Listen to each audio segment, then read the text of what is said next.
Obrigado. Primeiramente, quero agradecer ao Rubens pelo esse convite. Estou aqui muito emocionado, me desculpe até, porque a emoção estraga a gente, né? E de estar pessoas tão importantes estar aqui na minha frente e sentado comigo aqui, pessoas que, se o Brasil chegou até esse ponto, a grande responsabilidade foram por essas pessoas. Eu me lembro quando, em falando a favor da prática, né? Eu me lembro quando o Dr. Chamas, em Botucatu, médico cardiologista, ele atendeu toda a minha família, né? E ninguém morreu com 30 anos, morreram com a idade que não devia morrer. E não só atendeu a minha família, quer dizer, era um médico que atendia nas casas. Essa prática não foi reconhecida por ninguém, sabe? Não está escrito em lugar nenhum essa prática. Então eu tenho certeza que se o Dr. Chamas tivesse que fazer uma livre docência, que nem eu estou tentando agora com muita dificuldade, ele não poderia, porque ele não tem título. Quantas vidas esse cara salvou com o seu carinho, com a sua intenção e com a sua emoção. Aí é que eu entro agora nesse ponto. O Teorema de Pitágoras, que o professor citou aí muito bem, né? A parte técnica dele é uma dedução, mas a filosofia dele é outra. Por isso que a gente fala que uma sociedade é pitagórica ou não, né? Então tem uma coisa muito mais profunda e que a gente tem que observar, que é o lado da arte, o lado filosófico. Ninguém faz alguma coisa se não tiver arte envolvida, não tem. Quando ou qualquer um médico ou qualquer um de nós tem um resultado gratificante, a gente fica emocionado, é o teste. Não precisa ser o teste que a gente conhece, esse teste estatístico, né, em que você consegue, só através dele, acreditar em uma coisa. Esses testes podem falhar bastante também, né? Então a experiência é muito importante. Então eu defendo tremendamente os cursos profissionais. Tanto é que eu criei, junto com meus alunos, há 10 anos atrás, um programa chamado GIEU. Não sei se vocês conhecem. Só a Unesp de Jaboticabal tem. Só nós temos. Chama Grupo, Instituição, Empresa, Universidade. Porque o nosso jovem sai de lá com a cabeça científica. Nós moramos num país de terceiro mundo. Um país que precisa da resposta no dia seguinte. Não é como a Alemanha e outro país que pode um cientista bolar um modelo para que 30 anos, ótimo. Nós não. O agronegócio está aí, ó. Nos próximos 40, 50 anos, o mundo vai ter 2 milhões aproximadamente de pessoas. Nós temos que ter soluções rápidas e práticas, especialmente. E o Brasil é grande responsável pela fome ou não do mundo. E os nossos jovens é que estarão engajados nesse mundo, nesses 40, 50 anos, né? E se o nosso jovem não tiver emoção, ele não vai a lugar nenhum. Vocês, artistas, músicos, qual é a emoção? Qual é o teste, o resultado do teste? É aplauso. Quer dizer, quando você sente que a sua música penetrou na alma, no coração de alguém, é um sucesso, né? Como nós, estatísticos, temos emoção? Quando você vê que o método que você aplicou, descobriu processos, descobriu que aquilo é linear ou não, que você vai ter uma resposta sim ou não, a emoção. Eu tive lá num grupo em Ribeirão Preto, apresentando o resultado estatístico. Quando era uma estatística multidimensional, jogamos para a primeira dimensão, não teve nada de novo. Mas isso aí a gente já sabe, tá? Segunda, também a gente já sabe. Terceiro, muito particular. Segundo com terceiro, opa! Aí um médico que estava presente na equipe falou, então, olha, eu defendo isso faz 10 anos, e nenhum teste estatístico falou isso daí. Agora veio à tona quando você fez um redimensionamento do espaço. Quer dizer, por que ele viu alguma coisa no resultado que eu apresentei para ele? Porque eu não vi nada. Foi por causa da prática dele. Ele trabalhou 10 anos com aquilo lá, viveu com aquele pensamento. Então nós não podemos, curso profissionalizante tem que entrar em todas as hierarquias, não é só da universidade, não? O ensino médio tem que ter também, ali já é o ponto de partida. Ali ele tem que sentir as emoções do que é uma resposta profissional, do que é uma resposta na empresa. Eu fui aprender isso, que jeito? Fora da universidade. Eu trabalho com análise de dados, agora estou falando para vocês a minha dificuldade que tenho, sou matemático, em matemática eu também não ia ter currículo, eu dei 10 anos de álgebra linear, ninguém me procurou para ser algo a mais, né, na vida dele. Só fui professor, né? Não que seja pouco ser professor. Mas para minha carreira não, porque a nossa universidade, seja qualquer uma delas, né, vamos falar das 3 paulistas, ela depende do currículo. A avaliação é a quantidade que você publica. Né? Se eu publicar um trabalho só, que o mundo lê em 10 anos, você não tem valor. É um trabalho só. Isso é coisa simples, mas o mundo inteiro leu. Então, eu emocionei muitas pessoas se eu tivesse conseguido um negócio desse. Então, isso não tem valor. Eu estou com dificuldade na minha livre docência agora. Por quê? Porque lá nós temos, na Unesp, 4 itens principais, são obrigatórios. Depois tem outros lá que você pode escolher. Né? Desses obrigatórios, eu não tenho um deles que eu estou tendo dificuldade agora. Por quê? Porque eu fiz tudo aquilo que esse item quer, mas eu não tenho registrado. Porque a universidade não permite.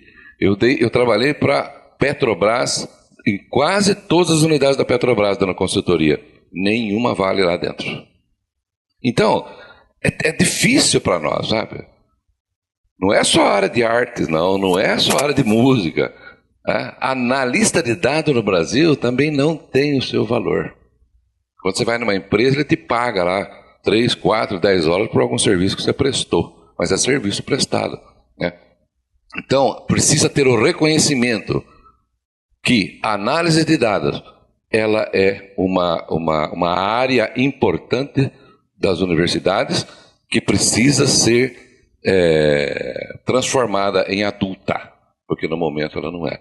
Então, eu estou junto com vocês também que falam dessa dificuldade, né, dessa falta de autoridade, falta de pensamento no crescimento dessas áreas que vocês falam. Por quê? Porque nós trabalhamos com a parte profissional, mais profissional.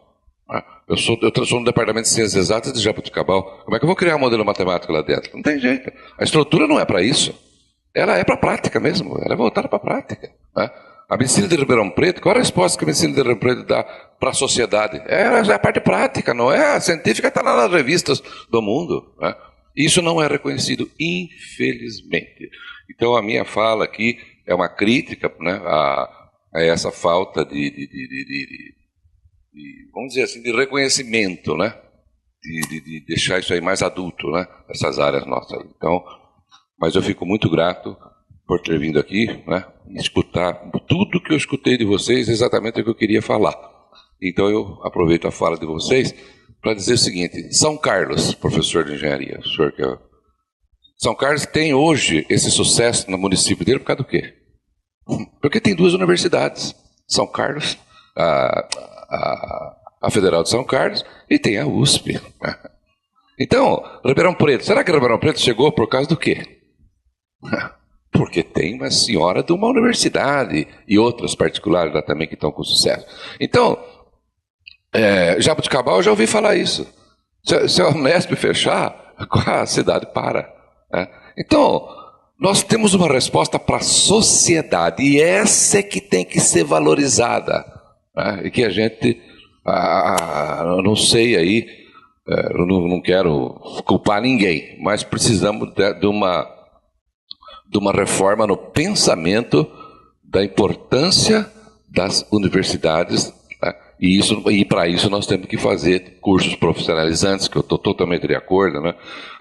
Conversei hoje com o Rubens, né? Não é a quantidade de publicação, não é. Tem outras formas de você comprovar essa experiência sua e isso não está sendo avaliado, né? Mas era mais ou menos isso que eu queria falar. Deixa eu ver que eu fiz uma colinha aqui para ver se não esqueci de nada, tá? Era isso, tá? Obrigado, viu? Mais uma vez eu falo obrigado porque eu tenho que agradecer 24 horas por ter escutado isso aqui hoje, desses grandes que eu reconheço. Professor Ferralda, da Unesp Jaboticabal, muito obrigado. Professor Covizier, Fernando Crespo Covizier, nosso colega do curso de música da USP Ribeirão Preto, pediu a palavra. Boa tarde a todos. É um prazer estar aqui debatendo esse assunto bastante complexo, que realmente tem muitas coisas para serem ditas. Infelizmente, no Brasil, as coisas não têm uma certa continuidade, porque eu estou me lembrando aqui justamente quando foi feito o Instituto de Artes em Campinas, por exemplo, ele já tinha essa visão do sistema profissional. Por exemplo, aqui me vem à mente o compositor Almeida Prado, que, digamos assim, depois de Villa-Lobos, foi o compositor que mais compôs obras para piano. Se ele fosse transportar, ele infelizmente faleceu em 2010, mas se ele fosse entrar na universidade talvez hoje, talvez não tivesse composto metade da sua obra, dado as exigências que têm sido impostas, né, aos professores de música, né? E Almeida Prado, digamos assim, ele praticamente tem uma produção vastíssima, né? E graças a ele que todo o meu trabalho também acadêmico é espelhado na produção dele de obras para piano. E ele sempre falou assim, digamos assim, a contribuição dele de ter formado alunos, compositores, e não só isso, todo o tempo que ele passou no Unicamp foi assim, ele contribuiu imensamente também com outros artistas que estavam lá. Então, o sentido da universidade, o Instituto de Artes que havia lá no camp, que ainda existe, mas digamos nessa época que começou a florescer na década de 70, era um modelo que tinha que ser perdurado e infelizmente não deu continuidade. Ele foi totalmente caindo assim uma outra, tomando outras direções, para não dizer nefastas, né, digamos assim, perdendo o foco que deveria ter tido continuidade. E nós estamos falando muito também na questão aqui da pós-graduação, mas eu vejo também o problema da graduação, que muitas vezes é negligenciado. Todo modelo, assim, pelo menos desde que eu ingressei na Universidade de São Paulo, sempre foi focado assim na pós-graduação. Já vi até comentários de colegas, a graduação você não dedica muito, não, o seu tempo tem que ficar muito mais na pós, não sei o quê, concentra a sua produção na pós, porque a graduação é só um aspecto secundário. E eu nunca vi com esses olhos, porque desde que eu fui para Ribeirão Preto, assim, todo o meu esforço foi sempre focado na graduação, e agora eu vejo com muitos bons olhos a continuidade desse mestrado profissional, que é, para mim, a continuidade natural dessa graduação, porque não existe outro, digamos assim, outro sistema que possa dar essa continuidade. E, digamos assim, essa questão que nós temos que debater dentro da universidade é essa questão de como a arte se insere na universidade. Como é que ela vai contribuir? Porque eu vejo, assim, modelos que, assim, por exemplo, toda a minha formação de pós-graduação não foi feita no Brasil, foi feita fora. Eu não tive orientadores que tivessem doutorado. Foram músicos práticos. O mestrado foi feito no New England Conservatório. Todos os meus professores vieram de uma formação estritamente profissional. E eu devo a eles toda essa bagagem, que agora, através disso, que eu estou passando por meus alunos de graduação. Então, eu vejo assim que nós temos que debater nessa questão do mestrado profissional como uma forma de tentar consertar, digamos assim, essa lacuna que tem sido imposta para nós. E é muito difícil, eu vejo assim, talvez a nível de energia, essa dubilidade. Se eu vou me concentrar agora, eu tenho que fazer um recital, eu esqueço a pesquisa. Depois eu tenho que pensar na pesquisa e esqueço a prática. Eu fico praticamente num sentido assim, qual é o norte? Eu não sei, porque chega um ponto na sua vida que você não consegue mais concentrar tanta energia. Então, e você se sente culpado. Eu não estou fazendo um artigo, então eu vou me sentir culpado porque eu não escrevi aquele artigo naquele ano. Mas eu fiz um recital, e esse recital não tem mesmo peso desse artigo. Né? Então, isso é algo que sempre paira nas nossas cabeças de como a gente vai ser avaliado. Ainda mais agora que nós temos essa avaliação de 5 anos, como é que a gente vai colocar isso de uma forma Nós temos que deixar muito claro o que nós somos. Exatamente. Nós vamos ter que traçar o nosso perfil. Essa é a essência. Professor Ricardo Bolonha, nosso colega do Departamento de Música da ECA. Boa tarde a todos. Só queria complementar o que o professor Courvoisier falou a respeito disso, que para mim também eu acho que o mestrado profissional é uma continuidade dos estudos. Sou professor de música do departamento. A maioria dos músicos que entram na graduação, os regentes eles querem reger. Os compositores querem compor e os instrumentistas querem tocar. Isso é a primeira coisa. Você vai fazer uma pesquisa entre os alunos, 99,9% deles vão falar: o que você quer fazer? Eu quero tocar melhor piano. Eu quero sair daqui tocando melhor do que quando eu entrei. Né? Eu quero compor uma música. Eu quero reger uma orquestra. Eu quero saber fazer isso.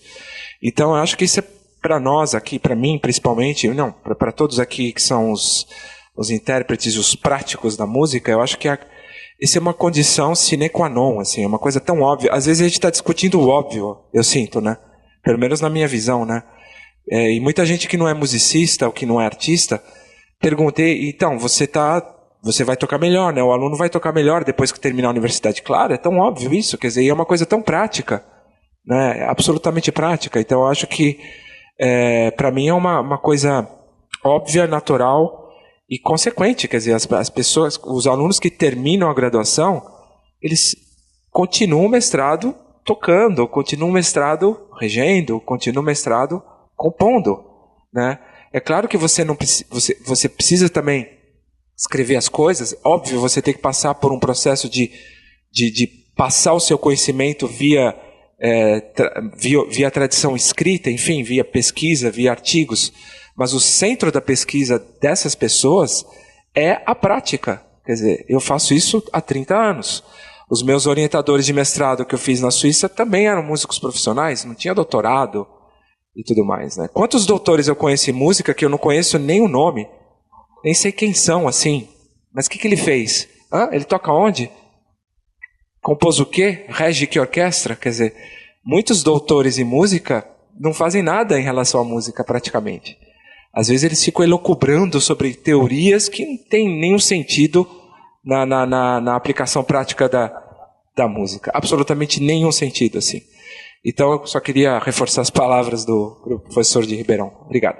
Professor Ricardo Bolan, eu gostaria até de aproveitar a oportunidade. Nós estamos propondo, né, o nosso projeto de programa de pós-graduação profissional chamado Profimus, e o professor Bolonha já está entre os credenciados numa chamada linha de pesquisa que, se Deus quiser, um dia nós vamos mudar para linha de atuação profissional, em conjunto até com a professora Cássia Carrascosa, recém-contratada.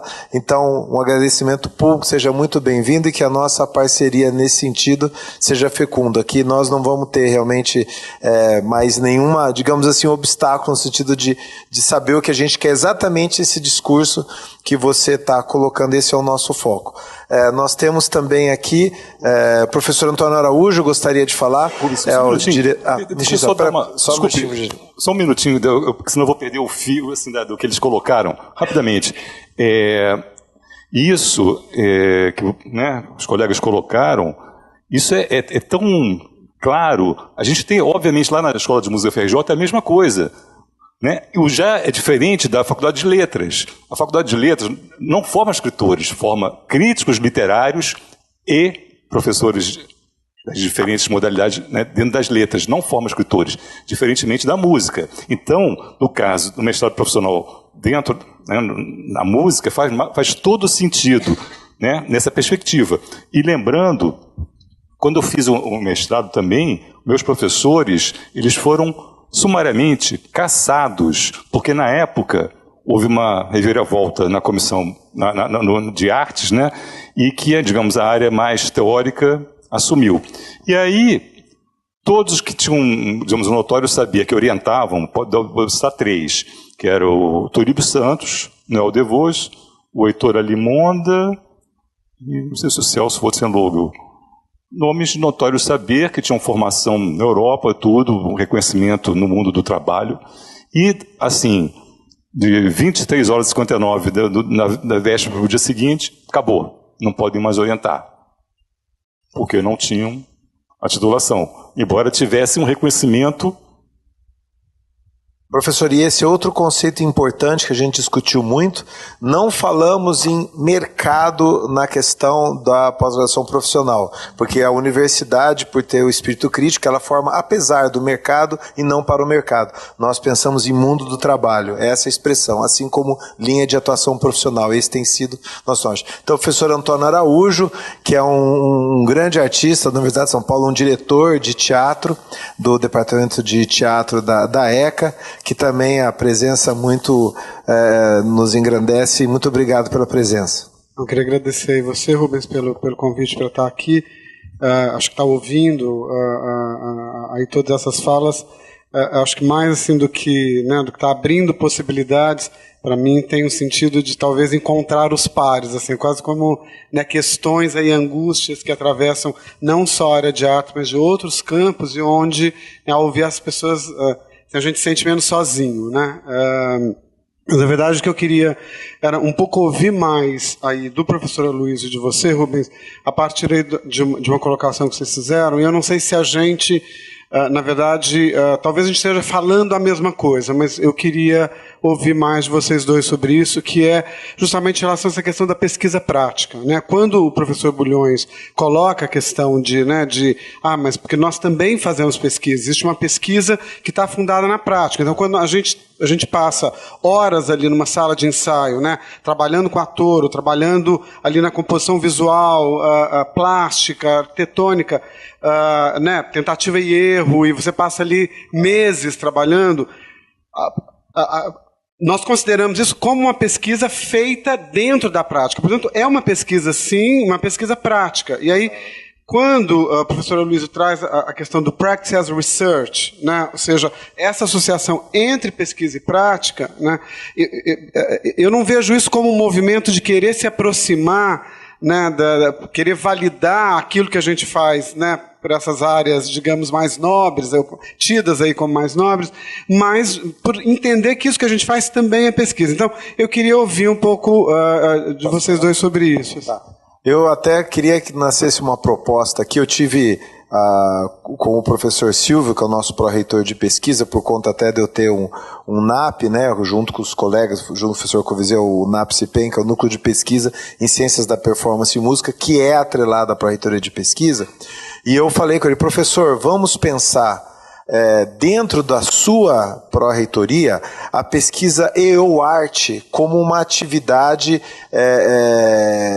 digamos assim, como uma unidade. E ele, inclusive, se propôs a gente fazer uma discussão, e eu tive a ideia agora da gente fazer isso em conjunto. Nós vamos com os colegas do teatro, a gente convida os colegas do Departamento de Artes Visuais, aqueles que estão pensando nisso, para que a gente possa ter, porque veja só, a USP pensa em termos de graduação, pós-graduação, cultura, extensão e pesquisa. Aí atividades como a nossa, naturalmente vão para o lado de cultura e extensão. E o que a gente faz não é cultura, porque a cultura é a regra, nós fazemos a exceção, né? Inclusive, historicamente, a gente sabe que o conceito de cultura, e filosoficamente, ele não é guarda-chuva para a arte. Aliás, a liberdade da cultura é uma liberdade preguiçosa. A arte justamente é inventiva porque é uma condição rara e privilegiada de criticar a cultura. A gente faz naturalmente uma extensão de uma atividade artística. Essa é a nossa essência. Agora, aquilo que a gente produz enquanto produto, ele deveria ser reconhecido dentro, uma possibilidade, dentro da pró-reitoria de pesquisa dessa condição e ou arte, porque, veja só, é claro que você vai encenar uma peça lá, vamos supor, o Rameau, que você teve até a ideia de fazer uma... Nós vamos estudar a época do Rameau, quais foram as encenações, nós vamos fazer um estudo em torno o estudo é natural, o artista estuda, inclusive você pega as cartas do Van Gogh, o pintor, como que ele produz os quadros, ele relata uma série de estudos que ele faz para chegar na obra dele, tem isso muito bem relatado para as cartas do irmão dele, para o irmão dele, Vincent.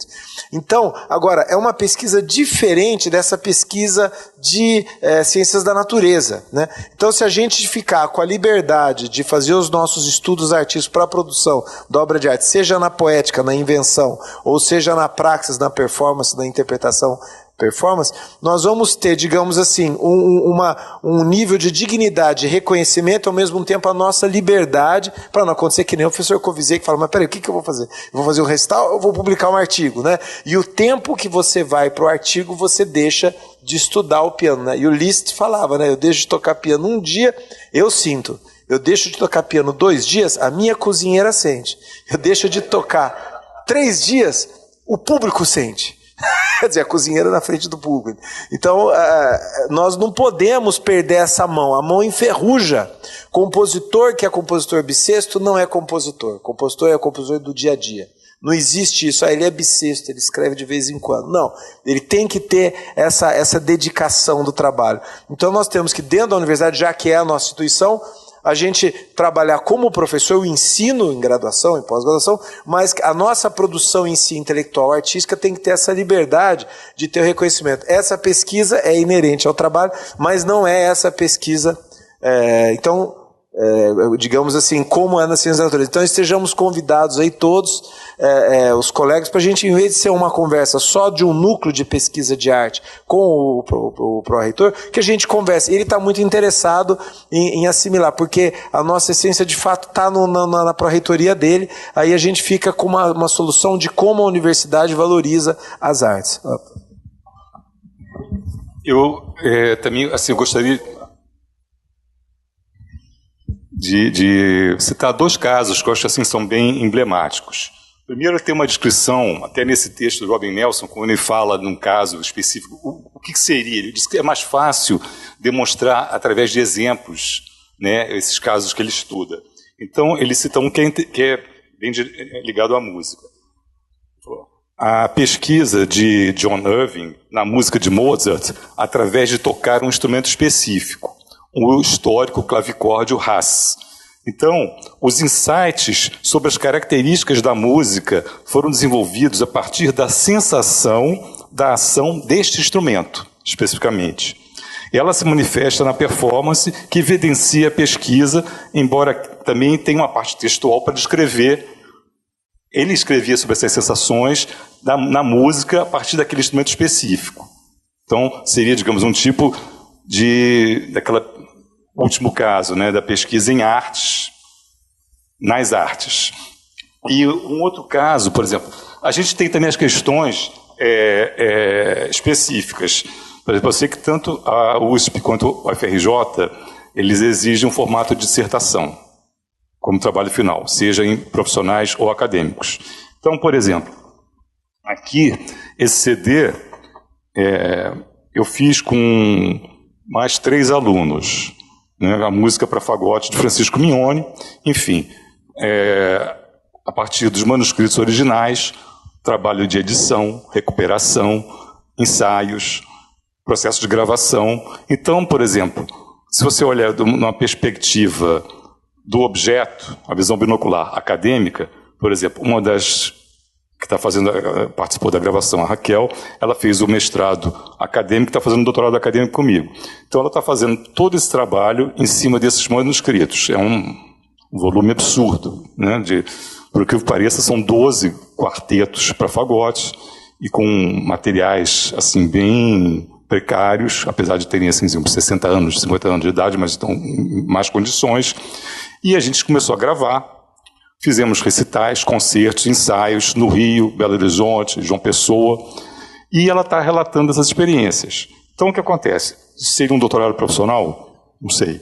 Está dentro do acadêmico. Porque ela está produzindo uma dissertação com uma metodologia bem definida do trabalho de edição crítica, com referenciais. Mas, por outro lado, um dos fagotistas que participou da gravação, ele acabou de fazer o mestrado profissional. Então, a gente poderia ter um outro olhar, aí vem aquela questão da visão prismática dentro das artes. Por exemplo, ele participou da gravação, então a gente poderia descrever o processo da gravação, a descrever o processo de como se chegou nesse produto final, né? Tem uma colega nossa, que digamos assim, lá do FRJ, que tem assim, uma das pioneiras do mestrado profissional, a professora Cláudia Morgado, da engenharia. Ela fala uma coisa que eu acho muito interessante. Você não pode chegar para uma banca com um parafuso de titânio, está aqui. Não, você mostra o produto, mas você tem que descrever como você chegou naquele parafuso. Então, um pouco da ideia, bom, a gente pensa, né, o formato, não sei se é isso que você estava perguntando, enfim, os tipos de pesquisa, os possíveis tipos de pesquisa, né, são variados. São os mais diversos possíveis. Então, a partir de um relato de experiência, você pode produzir uma dissertação, com os seus insights, com as visões em cima do processo. E, ao mesmo tempo, você pode também adotar uma visão mais distante, não como aquela visão binocular né, de você ser o observador à distância, quase que como uma visão musicológica do objeto. Aí depende a tua relação com o que você quer, né, tá fazendo. Eu acho que a gente tem essas diversas possibilidades. Uma não exclui a outra, só que uma não pode dominar a outra. Por isso que a palavra e deixar a autonomia, a liberdade, porque a arte é livre, a pesquisa é livre.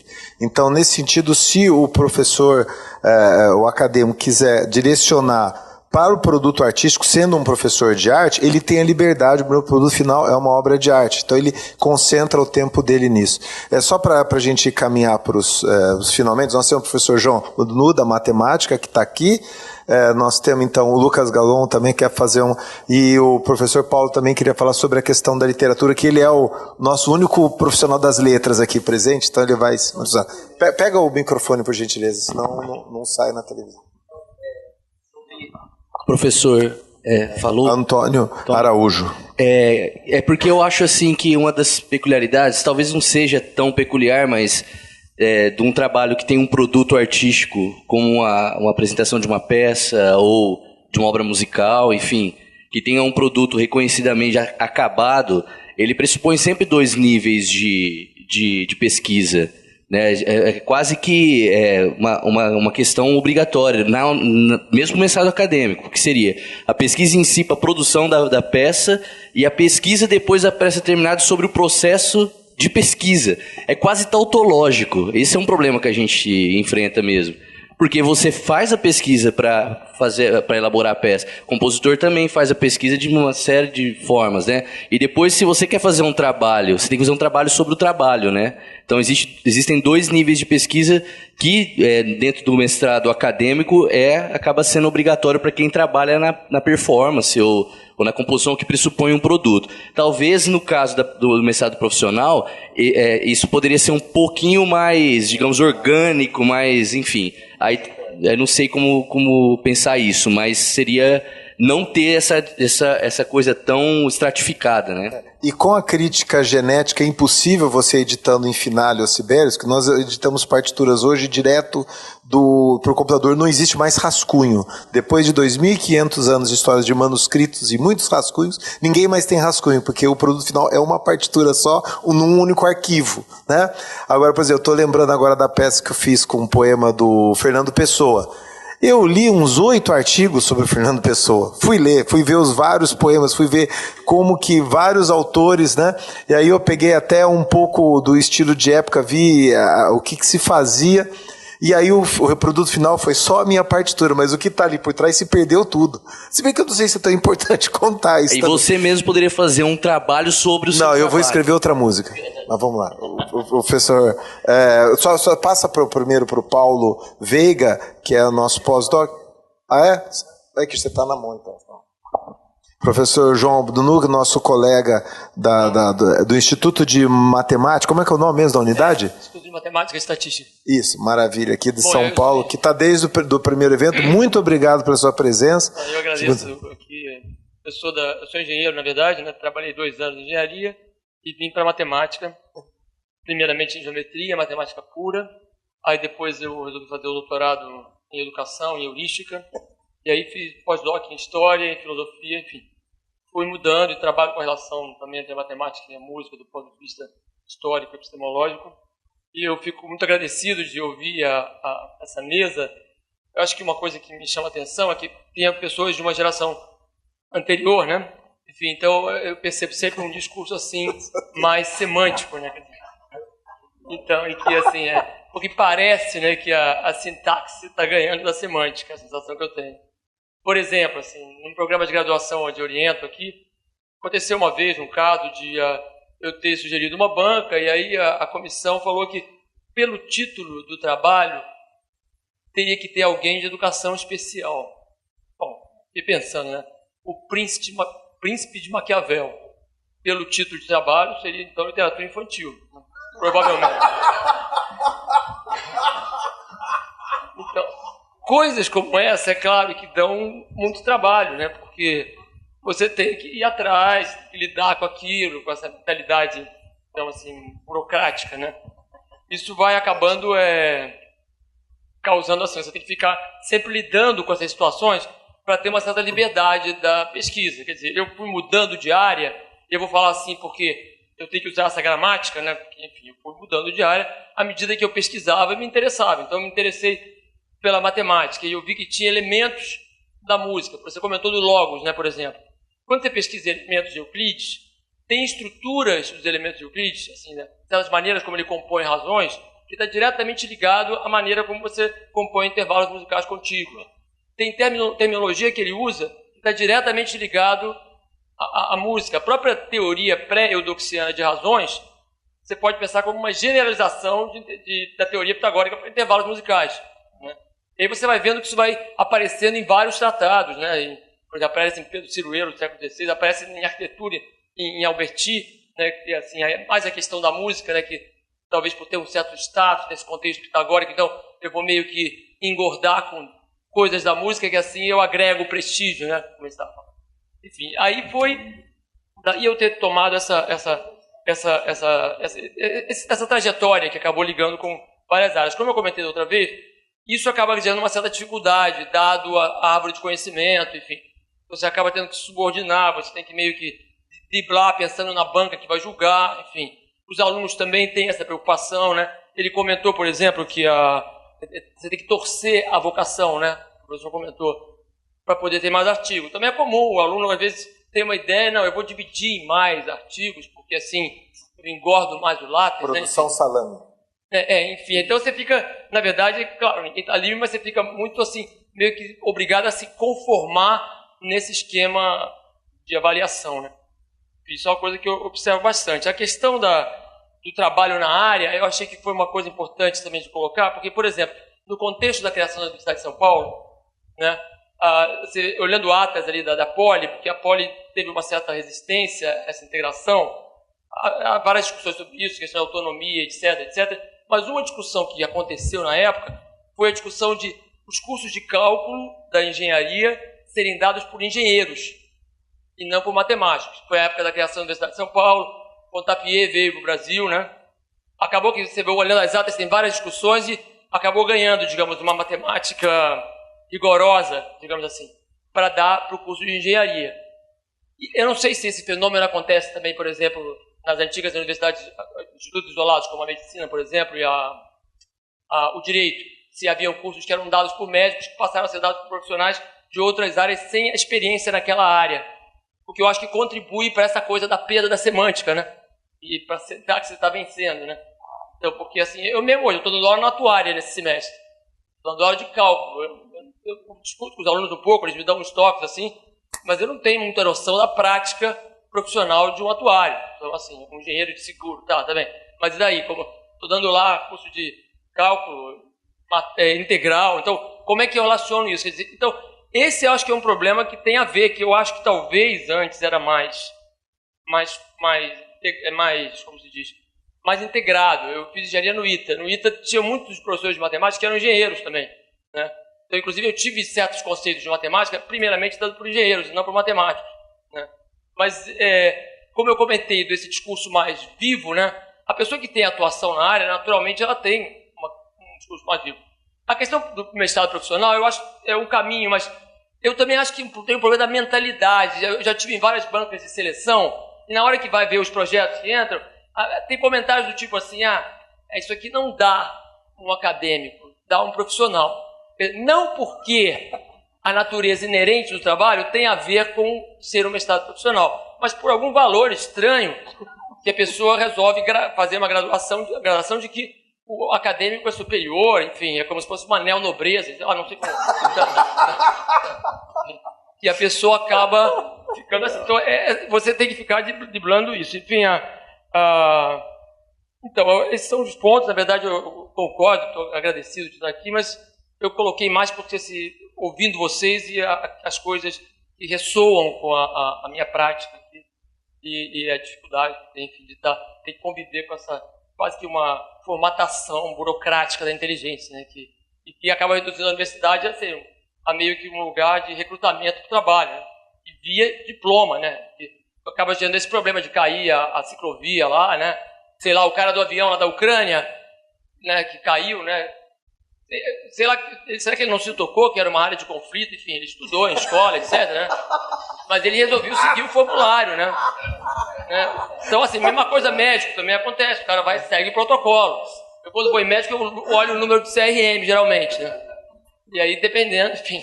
Mas, então, isso acho que acaba refletindo que é uma falta de integração, né? Enfim, de relação num contexto, né? E como é que a gente faz para mudar esse quadro? Aí a pergunta sempre é como, né? Fazer isso. Muito obrigado, professor João, já esteve aqui e espero que continue conosco aí no desdobramento desse nosso projeto, desse nosso seminário, desculpa, porque inclusive o professor, já falei da outra vez, ele é autor do melhor livro em língua portuguesa sobre a questão pitagórica da música. É um livro que está nas minhas prateleiras, que eu cito nas minhas aulas, já que eu sou professor de harmonia, e ele é uma referência essencial para esses grandes músicos por conta do quadrívio, que era ao mesmo tempo matemática. Inclusive o Aristóxeno chegou até nós pelos fragmentos do Euclides, inclusive o próprio conceito de sistema, que no Euclides não entra fora da música também, né? Você vê a obra do Aristóteles e compara com o Euclides, você vê termos que você usa em música, por exemplo, diástema, né? Pode ser intervalo ou pode ser distância no contexto matemático. Horas, pode ser ponto, pode ser nota, enfim, você vai vendo uma série de coisas em comum, quer dizer, ele provavelmente emprestou estruturas daquela área, né? São influenciadas reciprocamente. O nosso pós-doc Paulo Veiga, da área de literatura, depois da professora Adelaide, vamos terminar então. Vamos deixar ele por último, que aí ele já terminou. Bom, eu sou da área de letras clássicas, suspeito para falar o que eu vou falar. O meu mundo é um mundo escrito há 2000 anos, e também o mundo das artes.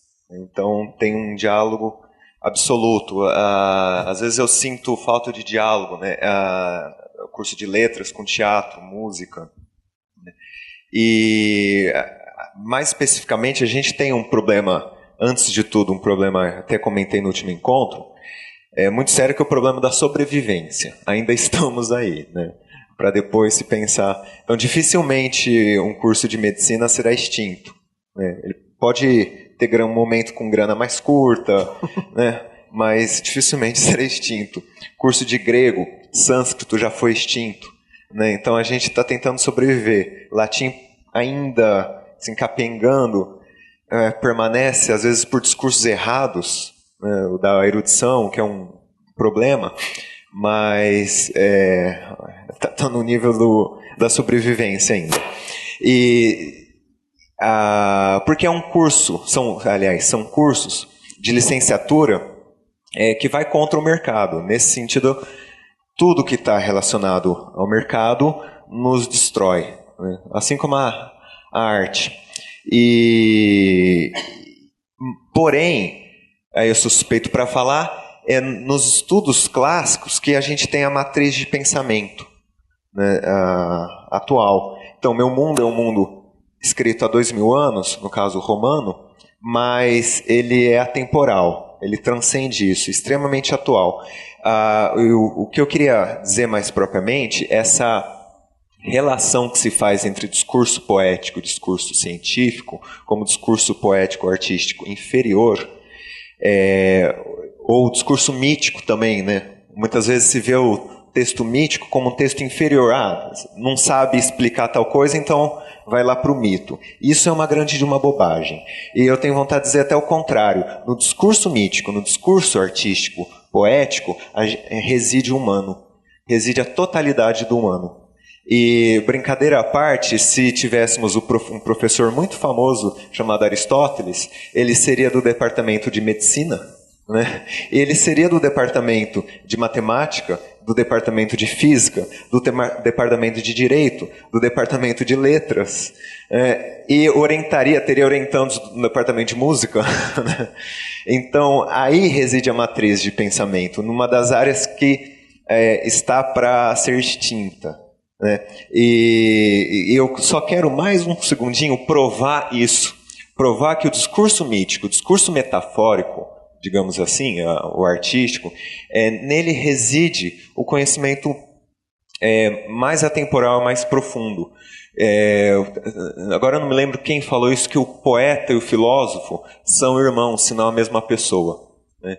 E esse discurso, a arte, ela tem um vínculo muito grande com as ciências, né? Profundo. E às vezes, quando se quer teorizar muito a arte, você mata a arte. Isso se percebe em muitas pesquisas que submete a arte à teoria. Então, a teoria é mais importante que a arte. Pega uma teoria fragmentária, às vezes teorias Frankenstein, né? Pega um pouquinho da psicanálise, pega um pouquinho do marxismo, pega um pouquinho da linguística, faz um pupurri teórico e aniquila a arte. Aniquila totalmente. Né? Basicamente assim, às vezes isso reflete no ensino médio. O pessoal, os alunos acham que entender poesia é traduzir o texto poético num texto objetivo. Isso você mata a arte. Né? Isso não é análise literária, costuma se fazer. E eu quero provar isso me valendo de um texto poético. Vocês conhecem a historinha do peixe-lua, do Agassiz? Quem nos conta, eu vou até ler, é muito curto, gente, fiquem tranquilos, é curtinho, prometo. Quem conta essa história é um poeta, tinha que ser chamado Pound, um poeta estadunidense.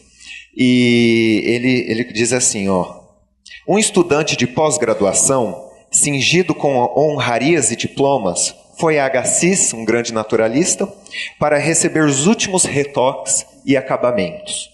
O grande cientista ofereceu-lhe um pequeno peixe e pediu-lhe para descrevê-lo. O pós-graduando, após um breve momento de observação, declarou: "Isso é apenas um peixe-lua." Agassiz respondeu: "Eu sei disso. Escreva uma descrição deste peixe." O aluno saiu da sala e, após alguns minutos, retornou com uma descrição completa do Heliodiplodocus ictus, termo científico encontrado nos livros didáticos para designar o vulgar peixe-lua. Agassiz pediu novamente ao estudante que descrevesse o peixe.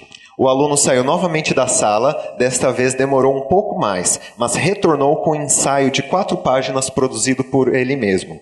Agassiz leu o ensaio e pediu-lhe para olhar para o peixe. Ao final de 3 semanas, o peixe estava em avançado estado de decomposição, mas o estudante sabia algo sobre ele. Então, essa historinha sintetiza, eu acho que, as nossas falas. Obrigado. Bom, a professora Adelaide gostaria de fazer um último agradecimento que ela solicitou, e aí a gente, então, se ninguém tiver nenhum comentário, a gente encerra com outra coisa. Gente, Quem mais? Então, com ele. Ela, depois ele. Eu peço até licença, mas acho que a plateia é ideal para a gente fazer um agradecimento para a professora Antônia Pereira, que ela modificou a estrutura toda da coordenação de artes. Da onde que ela é, professora? Ela é da Federal da Bahia, ela é artista, dança e teatro. E ela, tem qualis da A1, do Science, da Nature. Eu vou fazer o qualis da Artes.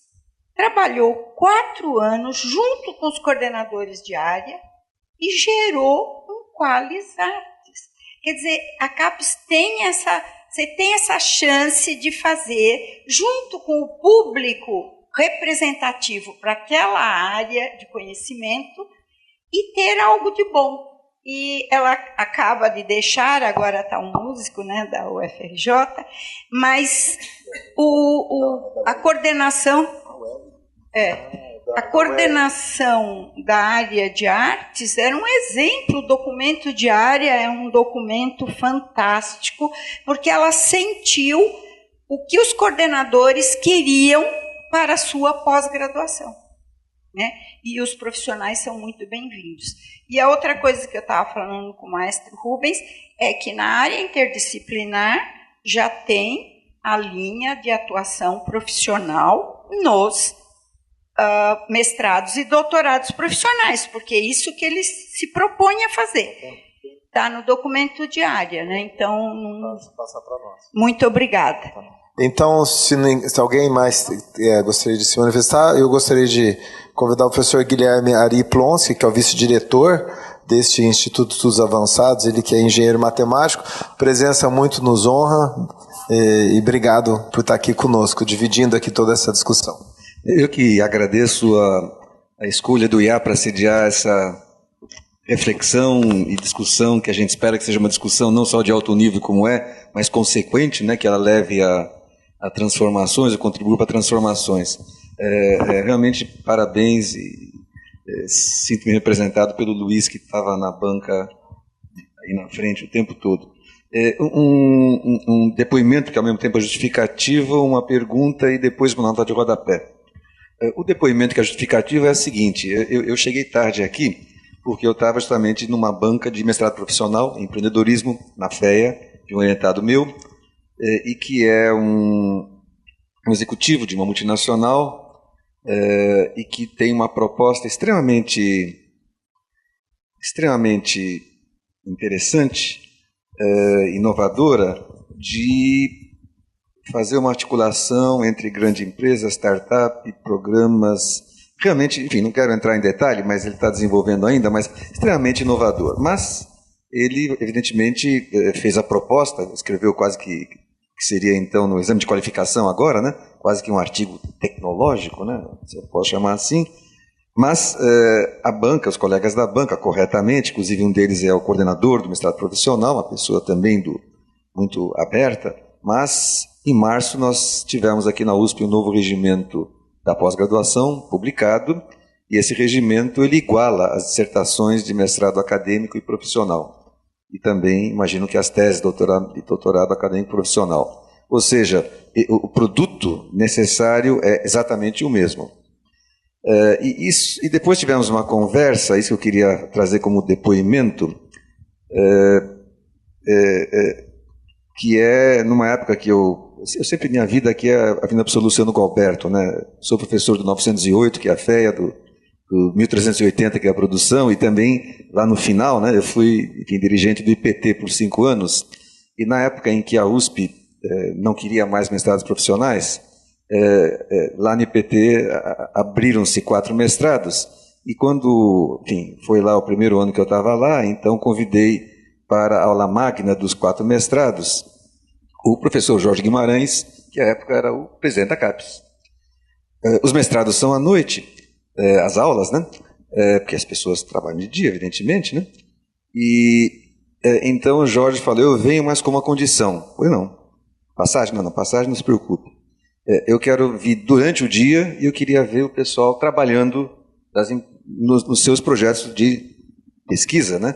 Nos laboratórios do IPT, que era mais ou menos o que estava acontecendo. Bom, evidentemente, o recebemos, passou o dia com a gente, almoçou com a gente, e à noite ele fez um depoimento muito bonito, mas, essencialmente, a mensagem que ele deu foi uma mensagem de que o essencial era o resultado da pesquisa, menos do que a formatação no processo tradicional.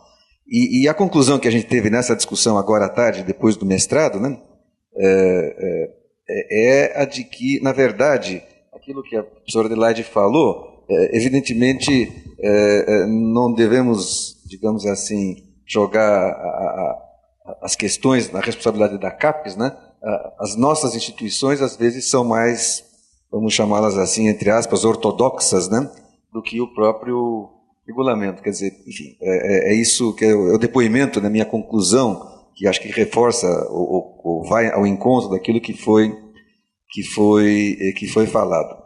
Eu tenho uma pergunta, se vocês acharem oportuno, nessa hora da tarde, até que ponto essa reação mais ortodoxa das instituições acadêmicas, inclusive esta na qual a gente com muita alegria milita há tanto tempo, se ela tem a ver com, vamos dizer assim, a importância crescente que se dá às classificações acadêmicas, especialmente as internacionais, os rankings, onde a pontuação, quer dizer, a medida tipicamente é com base de dados objetivas e as publicações, etc., Elsevier e outros, né, que são os que têm Times Higher Education, enfim, que nesse mundo é um mundo, bastante metrificado nesse sentido. Então a pergunta é se isso tem a ver, por que, afinal de contas, há essa reação ortodoxa. Ou seja,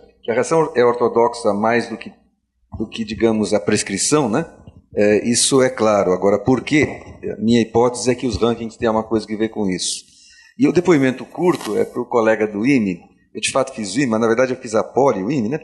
E eu sou da época exatamente da transição, então ainda fiz a poli com cálculo, física, etc., com professores de engenharia, e no final do curso, mas eu já tinha feito as disciplinas básicas, elas já passaram a ser dadas pelos, enfim, no modelo que todos nós conhecemos.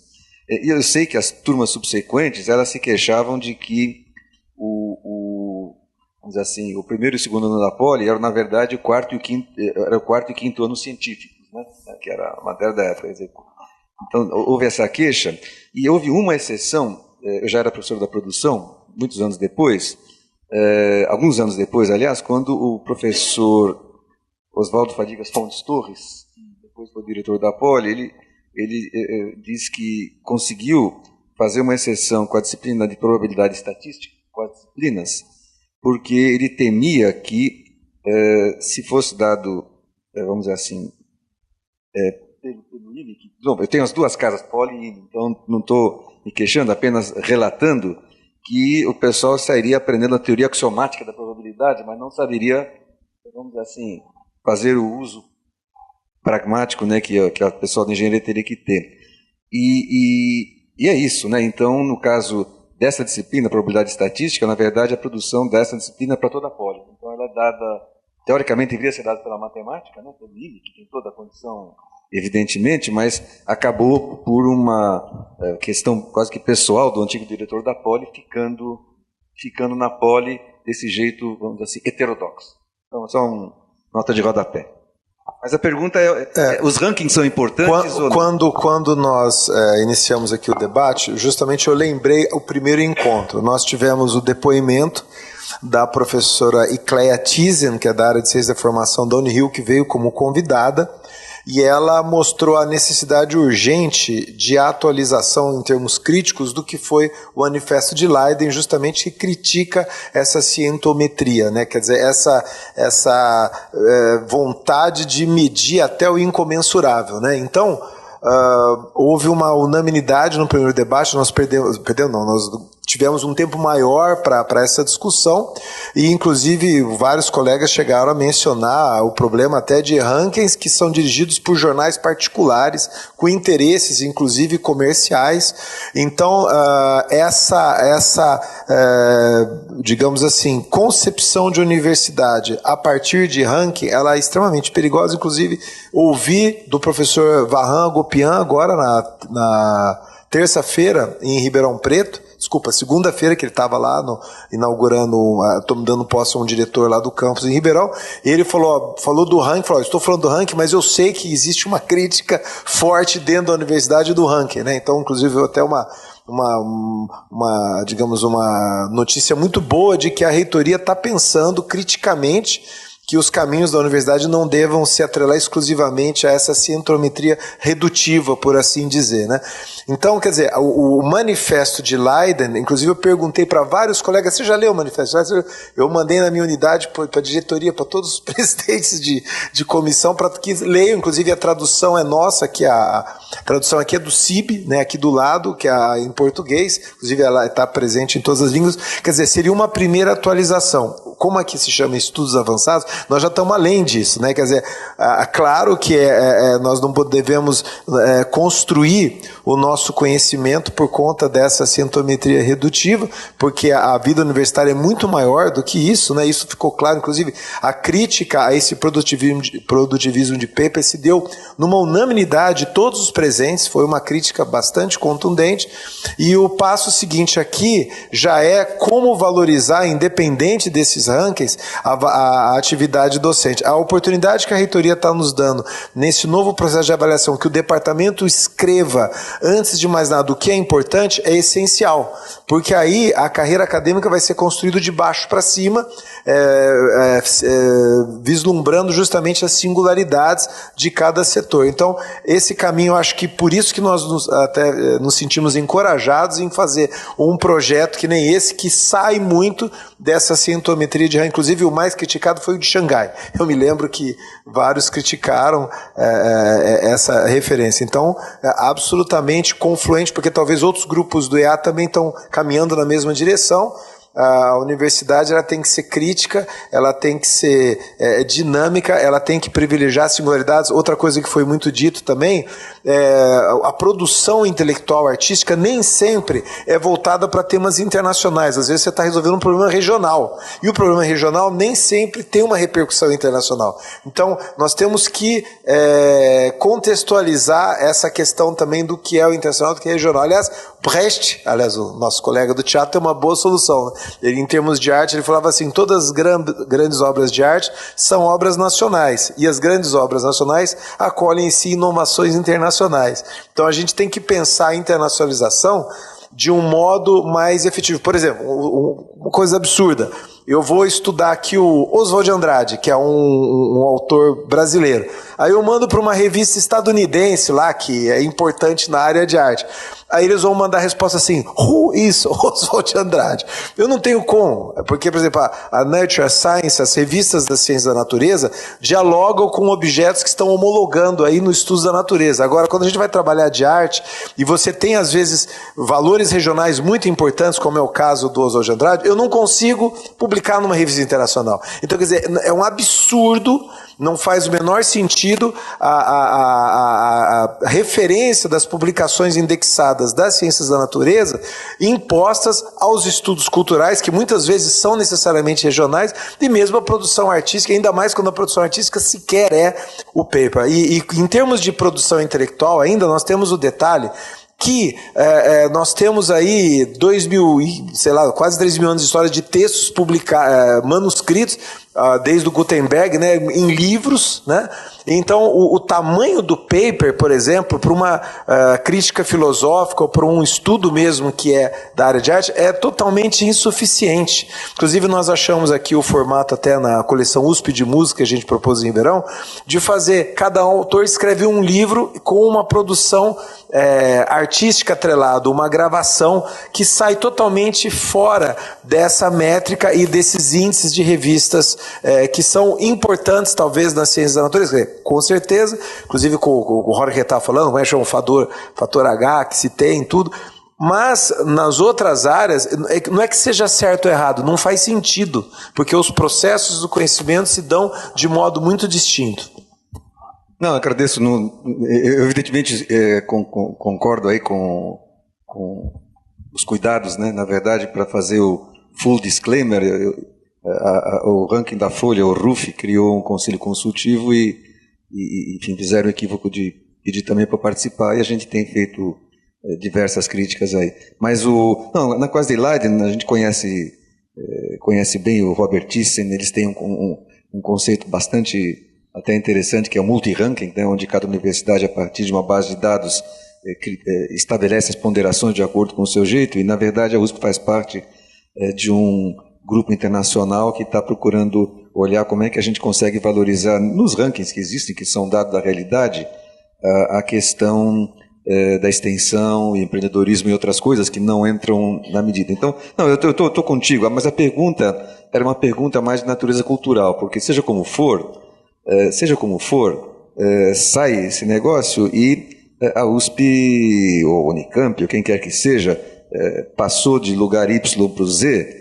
O reitor, por mais que ele faça um discurso bonito, ele vai ter o seu telefone devidamente mobilizado por gente perguntando o que é isso, o que está acontecendo. A minha pergunta é só até que ponto esse fato da realidade ele influencia esse comportamento mais ortodoxo. Com certeza, eu acho que todo mundo olha para um viés único de avaliação e que acaba sendo excludente. Indiscutivelmente, que a resposta é sim. Nós somos, de uma certa forma, restringidos em nossa liberdade de pensamento, né? Volto a repetir, a arte é livre, a ciência é livre, né? Elas passam a não ser mais livres, porque elas ficam condicionadas a fatores externos, e diria mais, estranhos à própria essência da universidade. Bom, então agradeço a presença de todos, dada a avançada da hora. Esperamos então tê-los aqui uma próxima rodada, ou um momento que a gente possa, de repente, já viabilizar um grupo de estudo, que a gente possa escrever um texto para que isso seja transformado, né, num sentido pragmático, numa ação, né, numa possibilidade da gente repensar essas coisas da universidade, porque os vários colegas, eu acho que mostraram uma confluência muito forte, né, muito evidente até de pensamento, para que a gente esteja remando numa maré muito diferente, né? Então, muito obrigado e agradeço a presença.